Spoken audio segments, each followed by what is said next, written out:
Hello বন্ধুরা, কেমন আছো তোমরা? সেদিন রবিবার ছিল।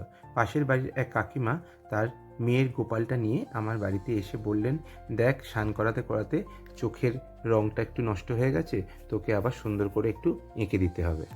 সাথে ওনার একটা ছোট গোপালও ছিল। উনি জানতেন আমার বাড়ির গোপাল লোকনাথ সব আমি রং করে থাকি বা সিঙ্গার করে থাকি, তাই উনি আমার কাছে সেই আবদার নিয়েই এসেছিলেন।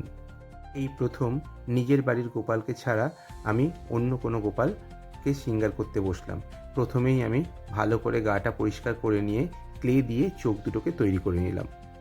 আমি যেহেতু রং করি, তাই আমার কাছে আগে থেকেই সব ধরনের রঙগুলো কেনা ছিল। সেই জন্য আমার খুব একটা অসুবিধা হলো না। আমি তাড়াতাড়ি করে সব রঙগুলো এক এক করে করতে শুরু করলাম। আমি এখানে অয়েল পেন্ট ইউজ করেছি। কাকিমার মেয়ে মানে ওই দিদি আমাকে ওভার ফোনে বলল, তুই শুধু চোখটা আর একটু ঠোঁটটা করে দিলেই হবে। কিন্তু আমি ভাবলাম শুধু চোখ আর ঠোঁট করব, আর কিছুই করব না, পুরোটাই যদি করে দিই তাহলে গোপালটা দেখতে একটু ভালো লাগবে। তো আমি সেই হিসাবে পুরোটাই রং করলাম। আমি যতটুকু পারি সেই দিয়েই গোপালকে সাজানোর চেষ্টা করেছি।